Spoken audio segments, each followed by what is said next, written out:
안녕하세요. 살다 보면 어떠한 노력에도 불구하고 맞출 수 없는 사람이 있습니다. 그렇기 때문에 이혼이라는 제도가 있다고 생각해요. 하지만 오늘 제가 이야기할 사연의 주인공은 남편이 아닙니다. 오히려 남편은 그런 저를 잘 다독여주고 보듬어주는 아주 좋은 사람이거든요. 가끔씩 어떻게 그런 나쁜 사람이 이런 좋은 사람을 키웠나 하는 의아한 마음까지 들 정도예요. 저와 잘 맞지 않는 사람은 바로 시모거든요. 시댁은 아들이 셋이나 되는 아들 부잣집이에요. 남편은 그 중에 막내였고 위로 두 아주버님들은 여태 결혼을 하지 못하고 계셨어요. 그래서 그런지 시아버지는 첫 며느리인 저를 아주 특별하게 생각해 주셨어요. 결혼식 날에도 시아버지의 그런 마음을 그대로 느낄 수 있었거든요. 며느라가, 너는 참 특별한 며느리다. 우리 막내가 너처럼 야무지고 착한 사람을 데려와서 너무 감사하고 고마운 일이야. 가족이라는 건 만들어가는 거다. 네가 외부에서 온 사람이라 하더라도 가족이 되려는 노력만 있다면 진짜 가족이 되는 거야. 나는 내 식구를 각별히 여길 수밖에 없어. 내 부모님들은 모두 타계하셨고 그 많던 형과 여동생도 뭐가 그리 급한지 벌써 다들 죽고 없지. 그러니까 너는 오래오래 우리 아들 곁에 있어다오. 가족을 모두 일찍 잃으신 참 딱한 분이셨습니다. 그래서 가정을 매우 소중히 생각하셨어요. 그런 시아버지의 모습은 남편과 참 닮아 있었죠. 네, 아버님, 저도 건강하게 그 사람 곁에서 오래오래 있을게요. 아버님도 오래오래 함께 해주세요.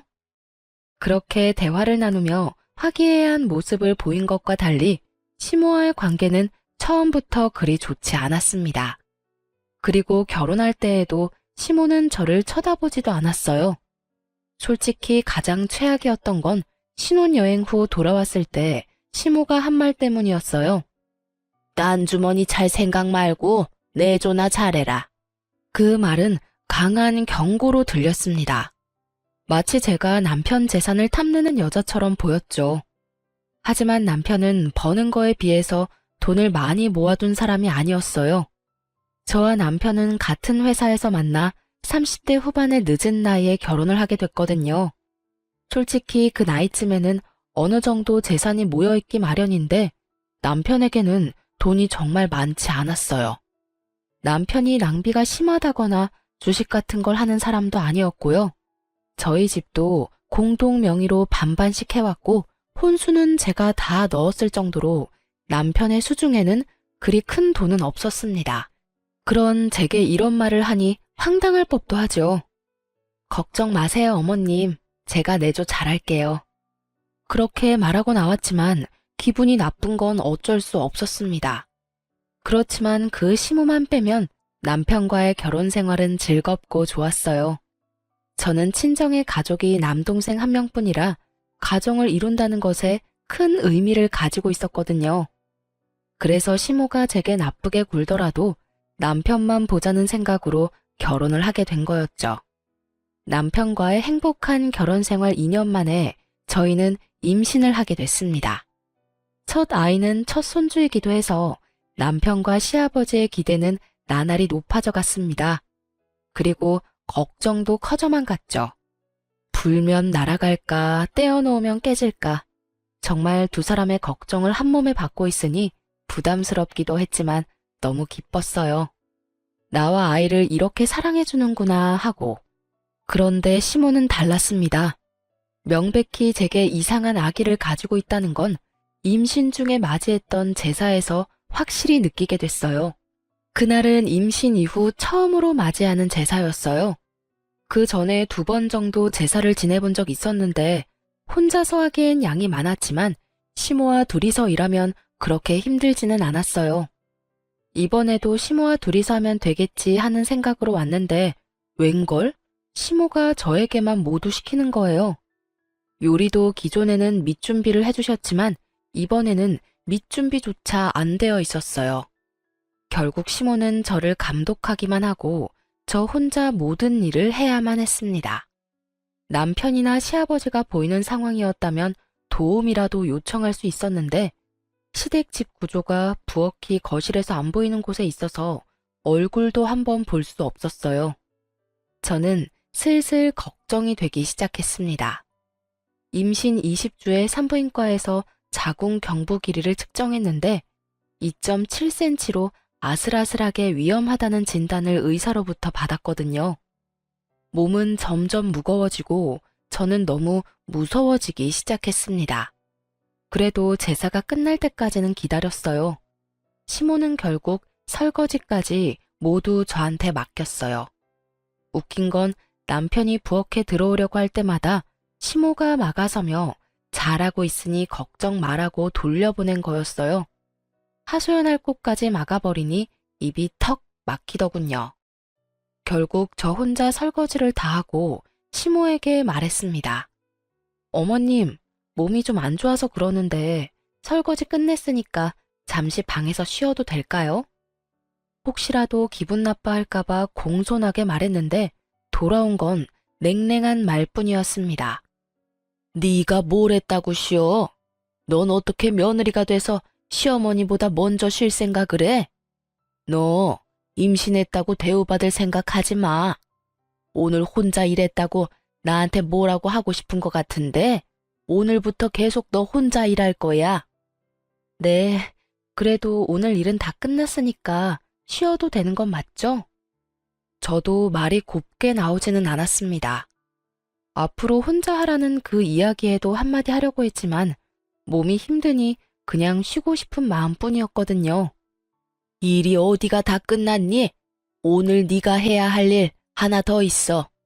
냉장고 정리 좀 해야 하는데 해놓거라. 나이가 들어 힘이 없으니 일을 못하겠구나. 네가 더 어리고 쌩쌩하니 네가 해. 깨끗하게 못하면 깨끗해질 때까지 시킬 테니까 한 번 할 때 열심히 해. 알았어? 그렇게 말하고 시모가 돌아서는데 진짜 머리 뚜껑이 열릴 것 같더라고요. 내가 왜 여기까지 와서 시모가 어질러 놓은 냉장고 뒤치다꺼리를 해야 하나 싶었죠. 그런데 너무 스트레스를 많이 받았는지 배가 사르르 아파오더군요. 덜컥 걱정이 됐습니다. 저는 부엌에서 배를 부여잡은 채 남편을 불렀어요. 여보, 이리 좀... 무슨 일이야? 나 배가 너무 아파.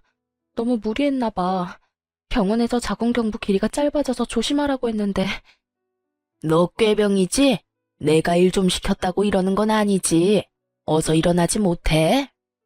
시모의 말은 귀에 들어오지도 않았습니다. 아이가 잘못될까봐 그것만 걱정됐어요. 많이 안 좋아?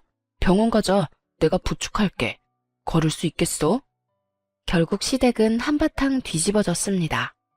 남편은 저를 데리고 곧장 차에 실어 병원으로 향했어요. 저희 집과 시댁은 10분 거리였고 집과 산부인과 거리도 15분 정도라 금방 도착할 수 있었어요. 그런데 의사 선생님 표정이 좋지 않더군요. 유산 기운이 있으니 당분간은 누워 지내라고 말씀하셨어요.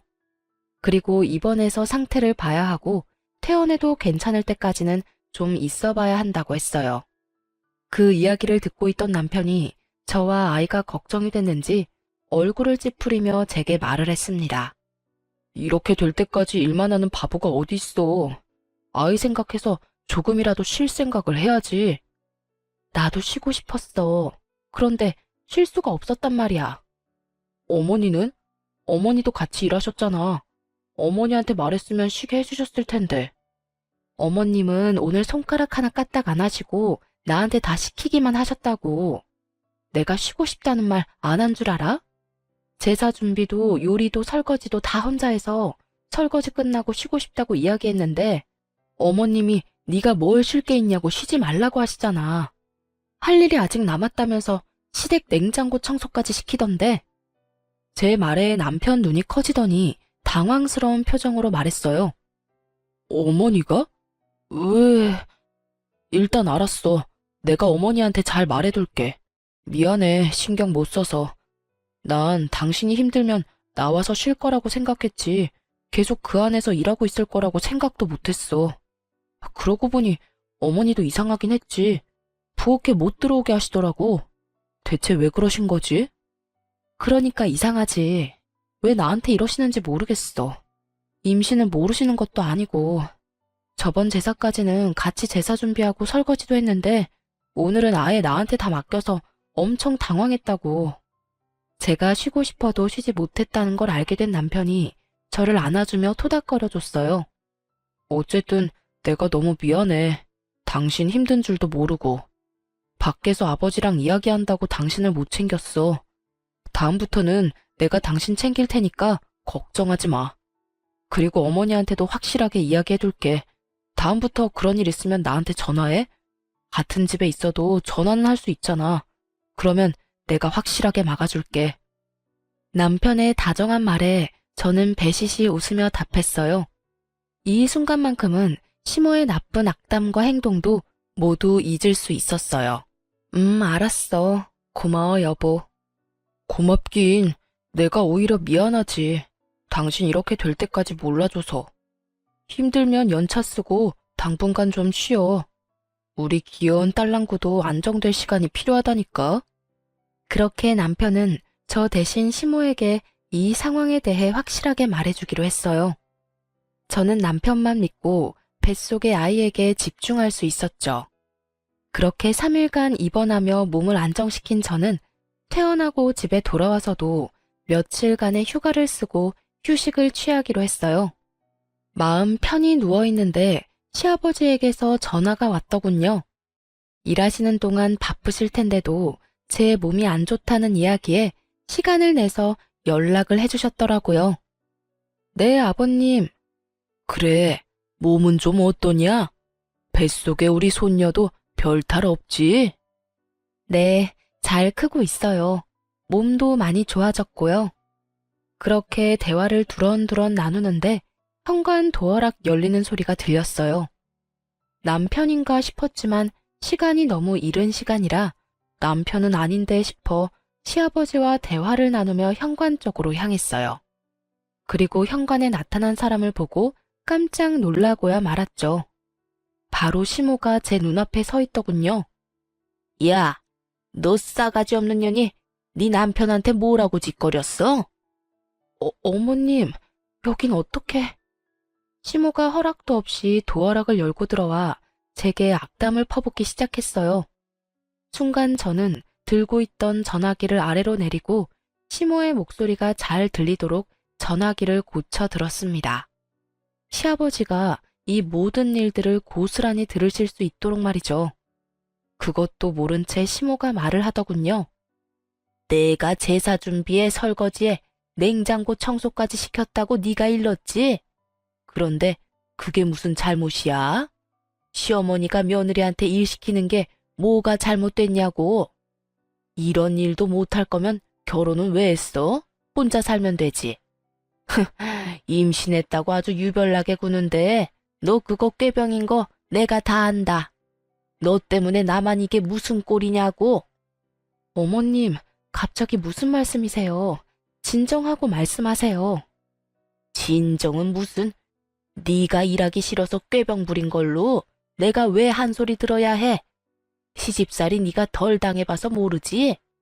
오늘부터 너희 집 살면서 시집살이가 뭔지 가르쳐 줄까? 새파랗게 어린 년이 남편만 믿고 어디서 어른한테 수작질이야? 내가 그렇게 만만해 보였어? 어머님, 꾀병이 아니라 병원에서 이미 진단이 난 사항이에요. 잘못하면 조산될 수도 있다고요. 지금 이렇게 서서 어머님한테 추궁받고 있는 이 상황도 저한테는 그렇게 좋은 상황이 아니에요. 다시 스트레스 받으면 또 병원에 가야 할 수도 있다고요. 오호라, 이번에도 네 서방한테 내 잘못이라고 일러 바치려고? 오늘 내가 네 버르장머리를 고쳐놔야지 가만히 놔둬서 될 일이 아니었어. 애저녁에 정신교육을 똑바로 시켰어야 했는데. 시모가 제게 다가오려는데 시모의 전화가 울렸습니다. 흠칫하던 시모가 전화기를 보더니 저를 한 번 더 보더군요. 그리고는 스피커폰으로 전화를 받았습니다. 네, 여보. 당신 지금 뭐 하는 짓이야? 네? 그게 무슨 말이에요? 뭘 하다뇨?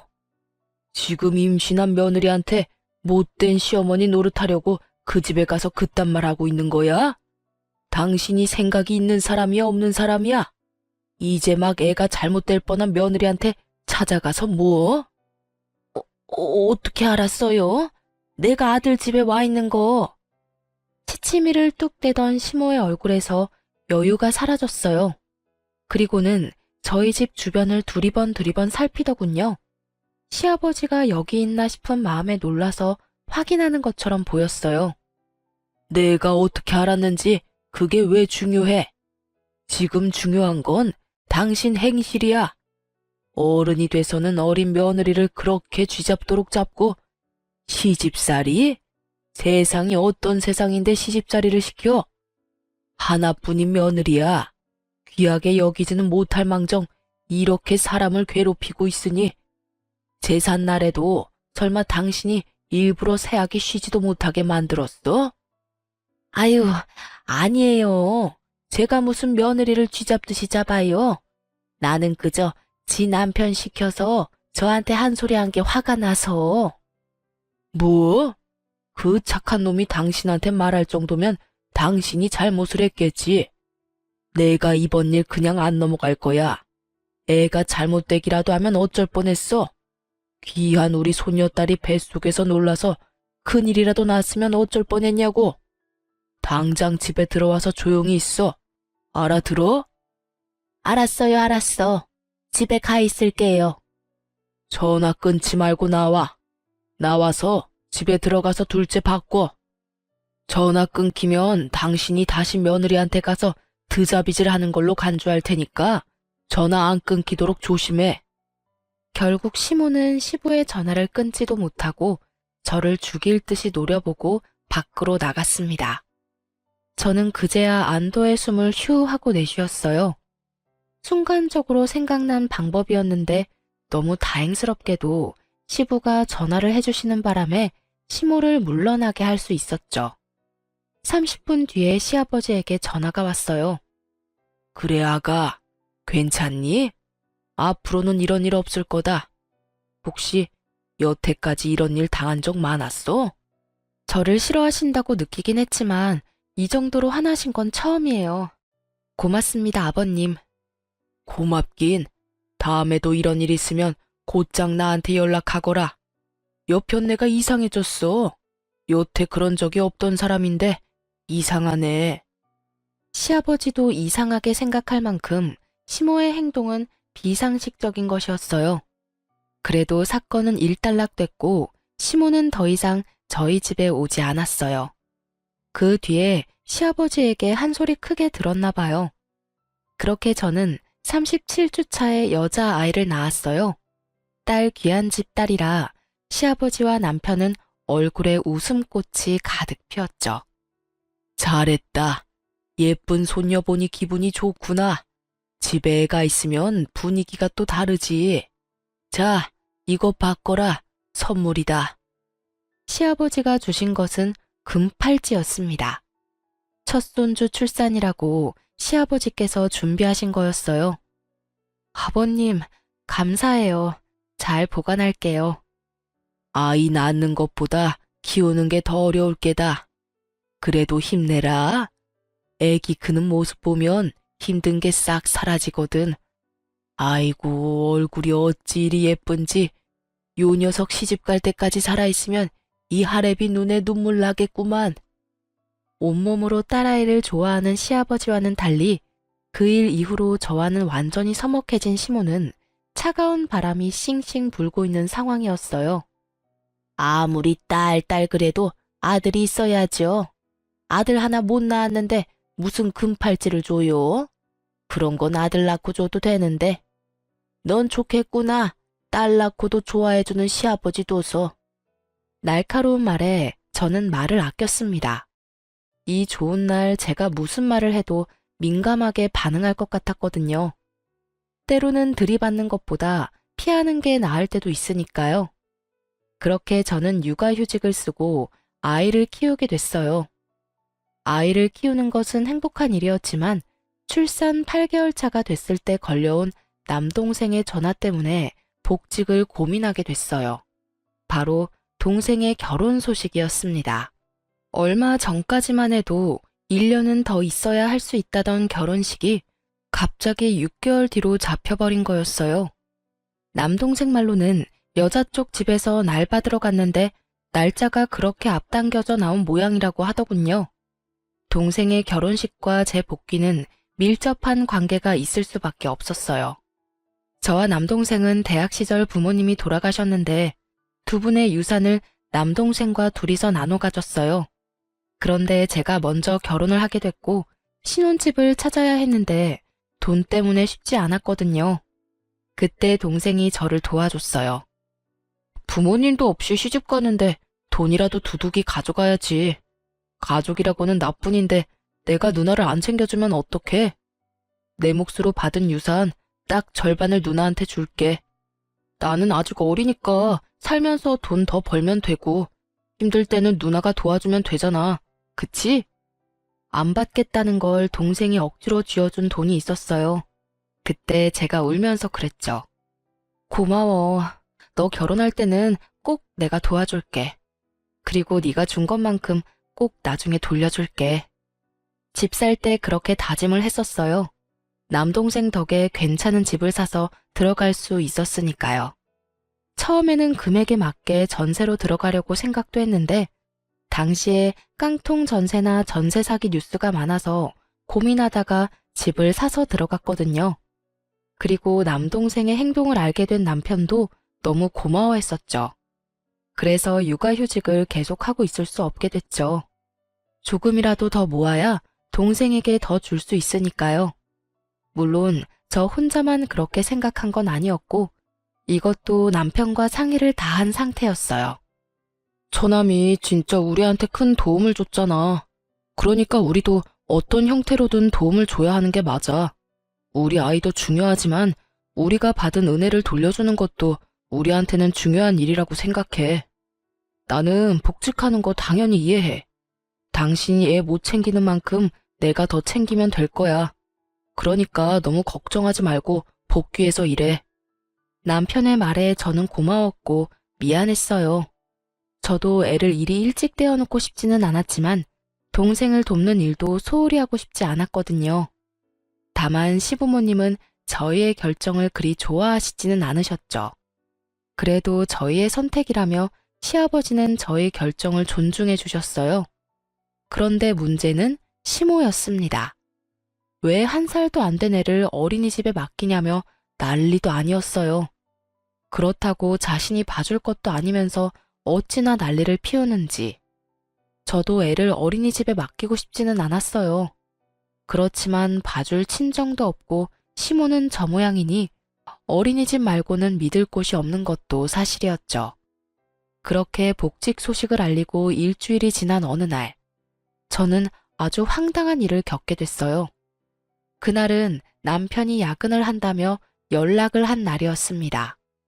어린이집에 가서 아이를 데려와 집으로 올라오는데 아파트 저희 집 현관 앞에 시모가 서 있었어요. 어머님, 여기는 어쩐 일로 오셨어요? 연락이라도 하고 오시지. 저는 엉망이 된 집안을 떠올리며 시모를 안으로 모셨어요. 내가 오늘 어이없는 이야기를 들어서 말이다. 너 돈 번다고 일찍 복직한 이유가 네 남동생 때문이니? 제 남동생 결혼식 때 돈 해주려고 일찍 복직한 거야? 아, 들으셨어요? 맞아요. 저희 결혼할 때 동생한테 받은 게 있어서. 너 미쳤니? 어떻게 둘이 같이 번 돈을 네 남동생한테 갖다 바쳐? 그 돈이 네 돈이야? 남편이랑 같이 번 돈이지. 저는 당황했어요. 이분이 왜 이러나 싶었죠. 어머님, 지금 남편과는 통장 합치지도 않았어요.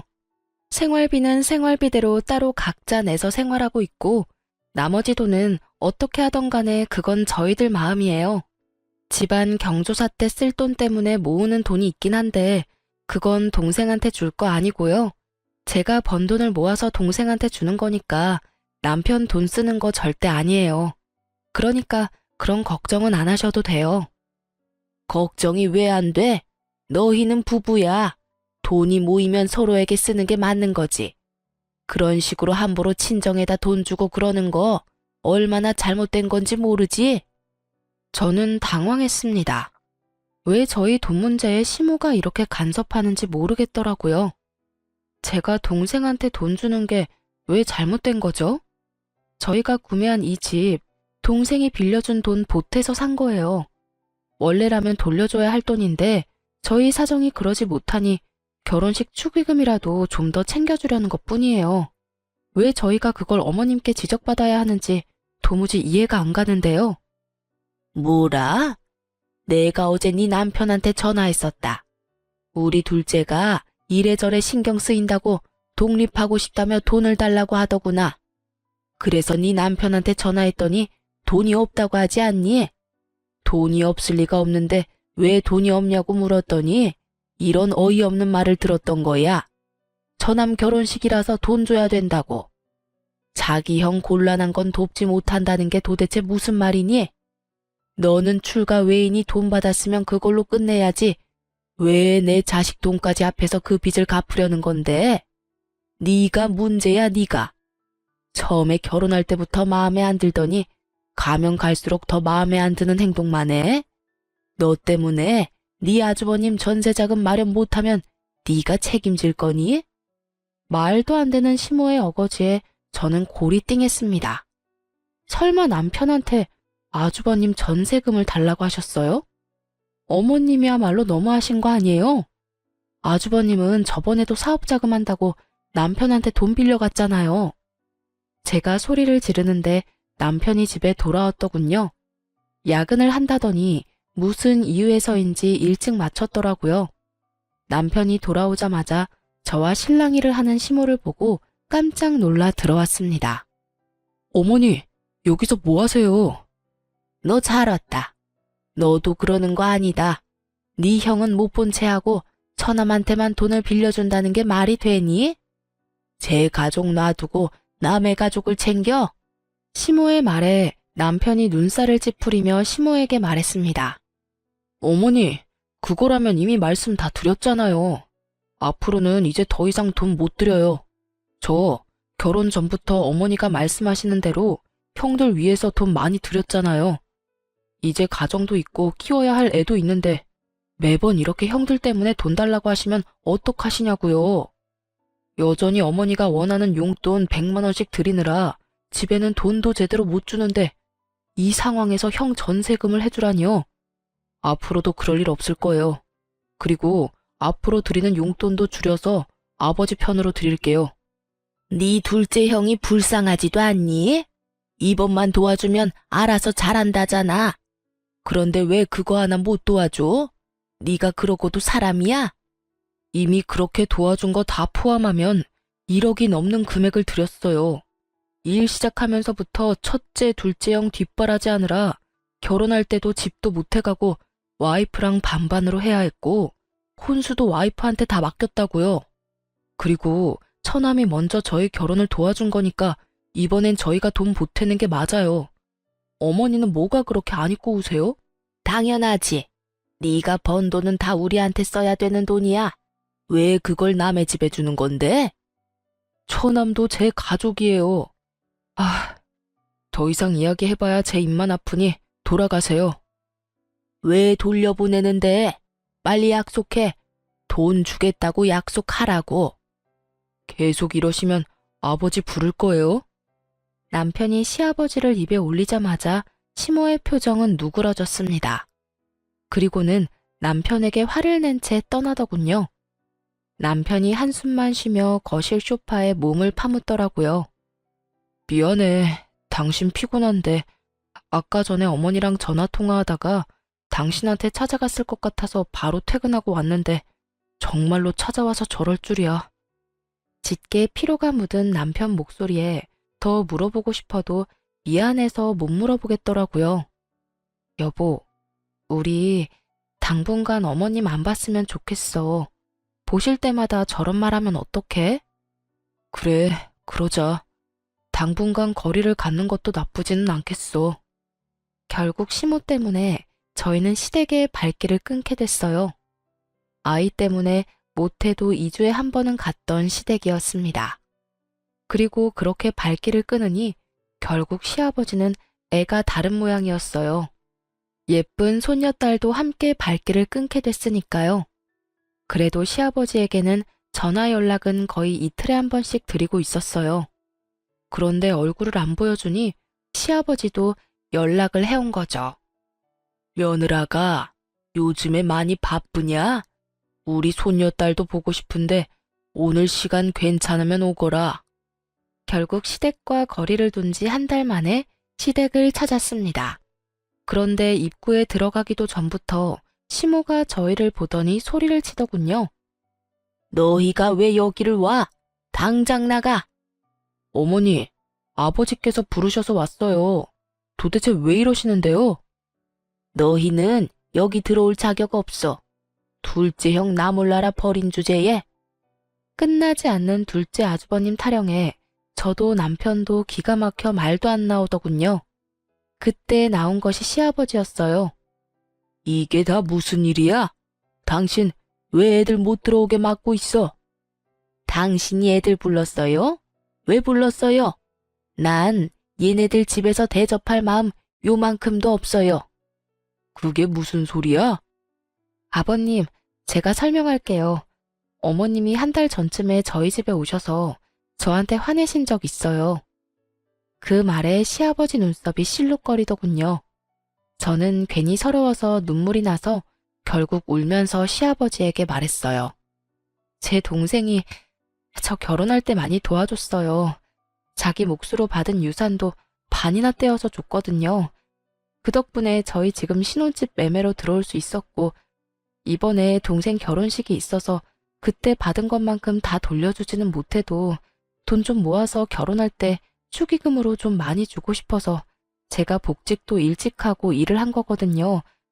그런데 어머님이 왜 그 돈으로 동생 도와주냐고. 둘째 아주버님 전세자금으로 줘야 할 돈인데 왜 마음대로 쓰냐며 저한테. 그게 사실이냐? 당신이 말해봐. 당신이 진짜로 며느리한테 친정 도와주는 거 하지 말라고 말했어? 예, 제가 그랬어요. 그게 뭐 잘못됐어요? 결혼해서 집 나왔으면 출가 외인이에요. 게다가 변변한 친정도 없으면서 번 돈을 모두 친정해 준다잖아요. 게다가 막내도 막내지. 내가 둘째 형 전세금 도와달라고 했더니 안 된다면서 매몰차게 거절하더니 여기는 무슨 낯짝으로 찾은 거야? 당신이야말로 무슨 낯짝으로 거길 찾아가? 내가 저번에도 이야기했지. 제발 어른이면 채통 좀 지키라고. 당신이 뭔데 아들 내외 집에 가서 돈 쓰는 거에 화를 내고 와. 애들이 허투루 돈 쓰는 것도 아니고 다 좋은 곳, 갚아야 할 곳에 쓰는데 당신은 뭐가 그리 고가워?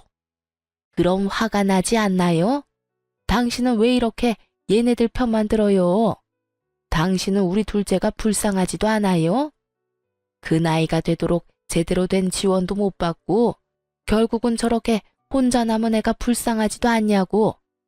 그런 형 도와달라는데 끝까지 안 된다고 우기는 저놈이 우리 가족이 맞기는 하냐고요.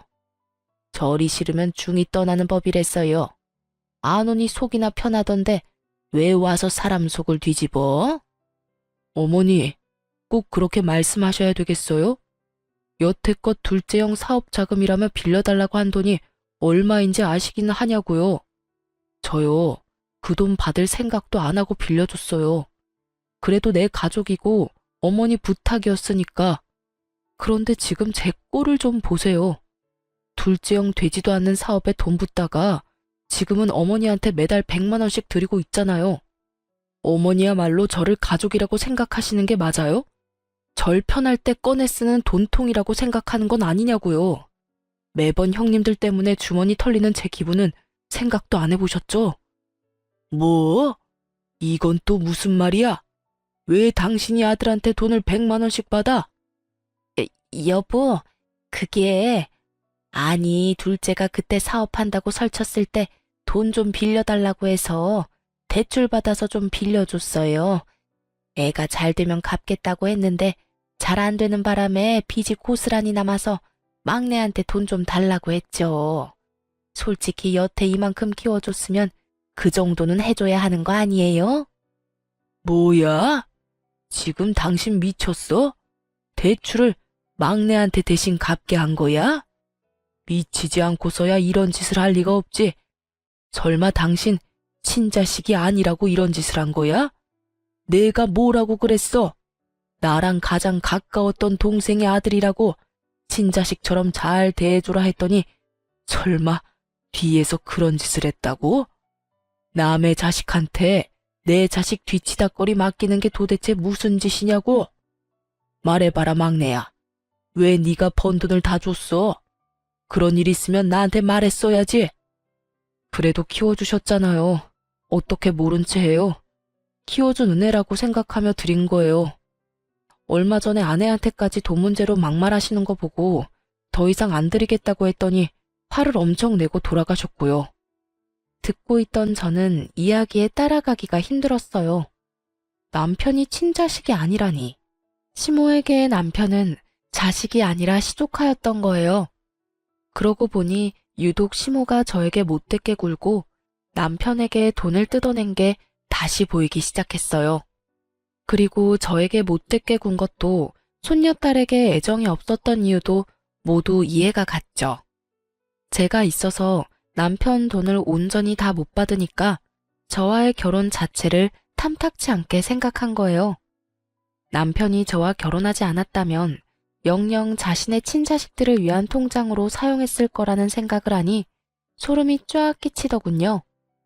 착한 남편이 여태 두 형들 뒷바라지하느라 그렇게 돈이 없었구나 생각하니 남편의 주머니 사정도 이해가 갔습니다. 시부의 얼굴은 화가 나는 걸 넘어서서 곧 터질 것처럼 벌겋게 부풀었어요. 이 여편네가 정신이 나갔네 나갔어. 노망이라도 든 거야?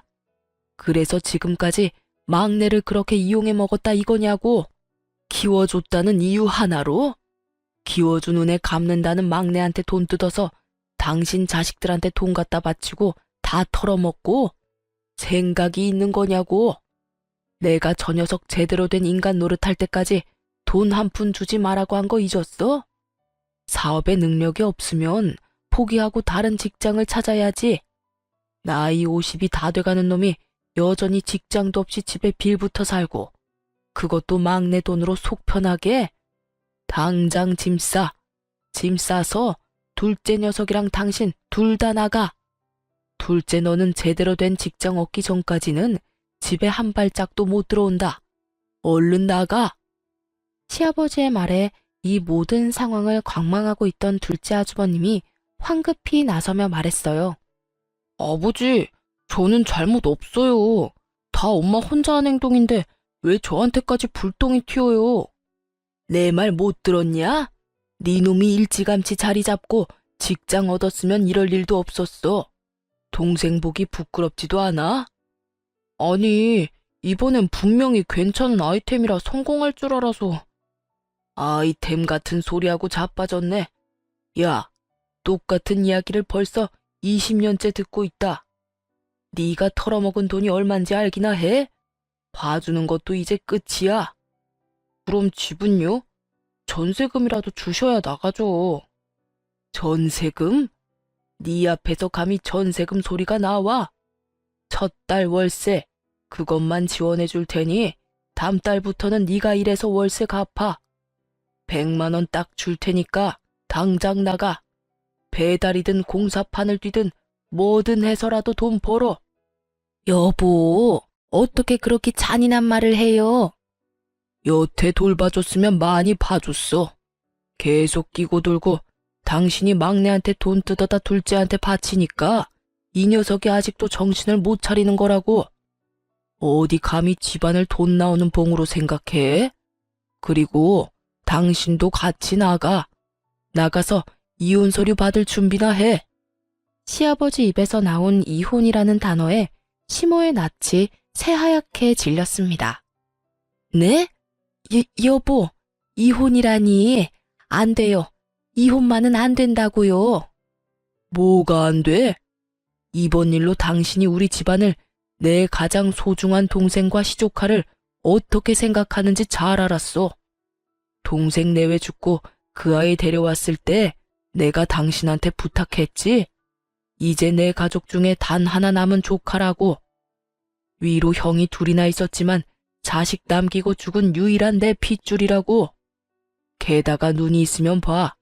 막내가 당신한테 얼마나 살뜰하게 잘했는데 친자식보다 더 친자식처럼 섬기고 받들었는데 그런 아이 마음을 이용해서 돈을 뜯어? 네가 인간이야?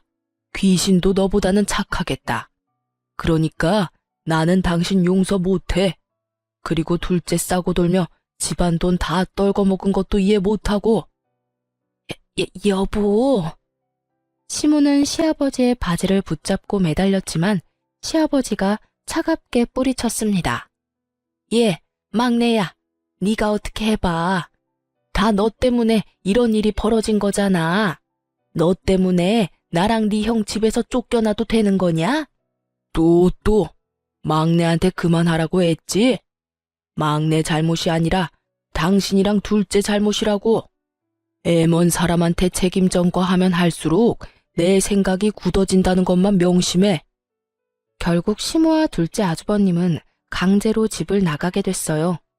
시아버지가 용달차를 불러 시모와 아주버님의 짐을 싹 다 실어버렸거든요.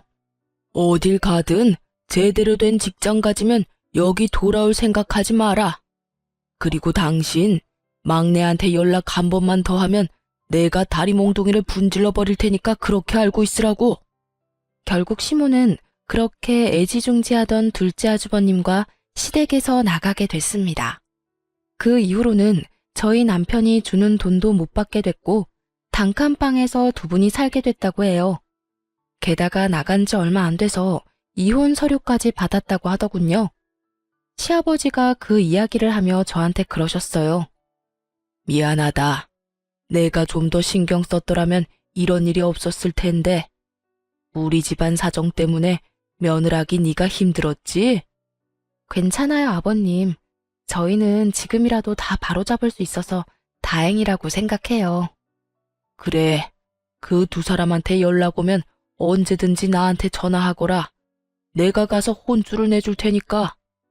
그렇게 시모와 둘째 아주버님이 나가고 집안은 평화를 찾았습니다.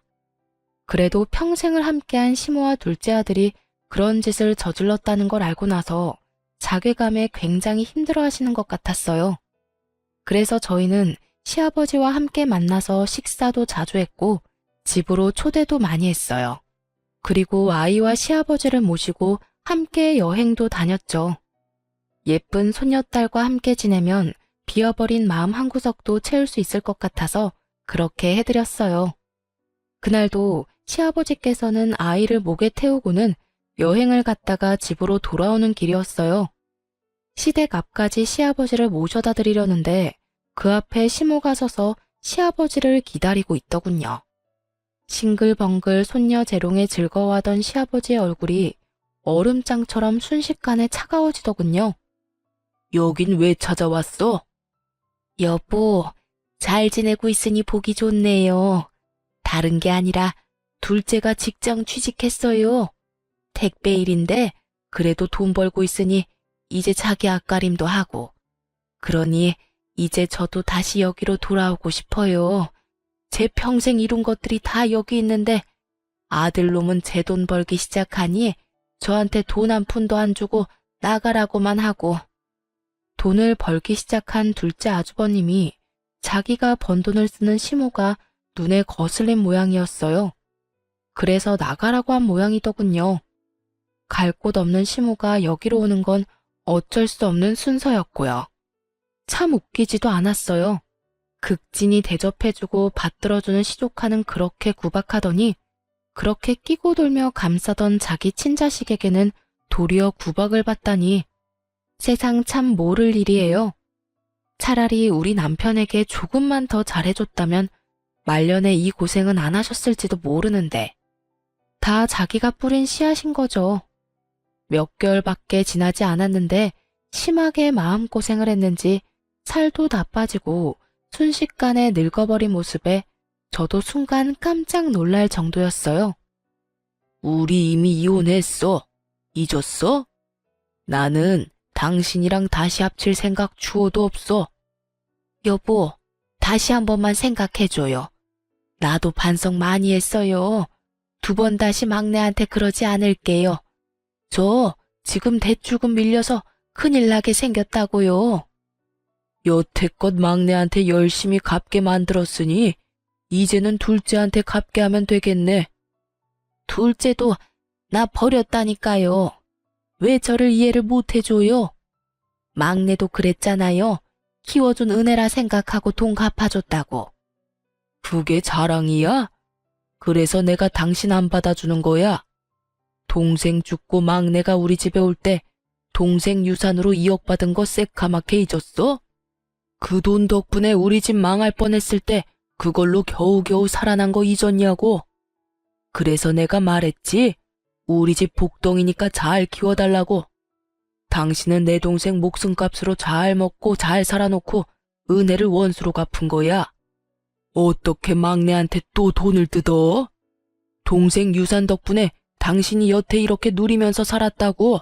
그런데 그치만 그건 당연히 줘야 하는 거잖아요. 남의 집에 애를 맡기면서 그 정도 돈도 안 주면 그러면 그 돈 받고 애들이나 잘 돌보면 될 일이지. 다 큰 막내한테 돈은 왜 뜯었어? 게다가 며느리한테까지 가서 그 추태를 보여? 끝까지 반성 안 하고 뻔뻔했던 시모는 본전도 못 찾고 그 자리에서 떠났습니다. 시아버지가 시댁에 들어가서 저희에게 자세한 이야기를 해주시면서 통장 하나를 주시더군요. 그 안에는 2억이라는 큰 돈이 찍혀 있었어요. 알고 보니 남편 아버지, 그러니까 시아버지의 남동생이 돌아가시면서 유산으로 2억을 남겼다고 해요. 그걸로 급한 불 끄느라 그만큼 돈 벌 때까지 이렇게 오래 걸렸다고 하시면서 말이죠. 남편은 2억 중에 1억만 받기로 했는데 나머지 1억은 키워준 은혜로 돌려드리겠다고 했어요. 그러자 시아버지께서는 웃으며 저에게 나머지 1억을 주겠다고 하셨어요. 가족 때문에 마음고생한 너한테 이 돈을 주마. 결혼식 때 동생한테 빌린 돈도 갚고 남은 걸로는 너 원하는 데 쓰거라. 그 돈은 온전히 너희 거다. 사실은 너희 시모가 가져간 돈도 다 돌려주면 좋으련만 그것까지는 내가 어떻게 해볼 도리가 없어. 그 사람도 어쩌자고 그런 짓을 했는지. 그렇게 저와 남편은 시아버지에게 생각지도 못한 돈을 받게 됐어요. 그 돈으로 남동생 결혼식에 도움을 줄 수 있었고요. 남편은 갑자기 생긴 돈에 놀라면서도 아이를 위해 잘 놔두겠다고 말했어요. 시모도 저희 남편에게 조금만 더 잘해줬으면 이렇게 늙어서 고생할 일은 없었을 거예요. 시댁은 안정을 찾았고 저와 남편의 생활도 안정을 찾았어요. 그리고 저는 둘째를 임신 중이죠. 시모가 저와 맞지 않다고 사연 처음에 말씀해드렸는데 실제로는 많은 사람과 맞지 않았나 봅니다. 결국에는 이렇게 시댁에서 뚝 떨어내듯 도련해져 버렸으니 말이죠. 이래서 뿌린 대로 거둔다는 말이 있나 봅니다. 그렇게 자기 팔자 열심히 꼰 시모 보며 새로이 마음을 다잡게 됐네요. 평생 잊지 못할 교훈을 주셔서 그 교훈 가슴에 새기고 살고 있어요. 지금까지 제 사연 들어주셔서 감사합니다. 좋은 하루 되세요.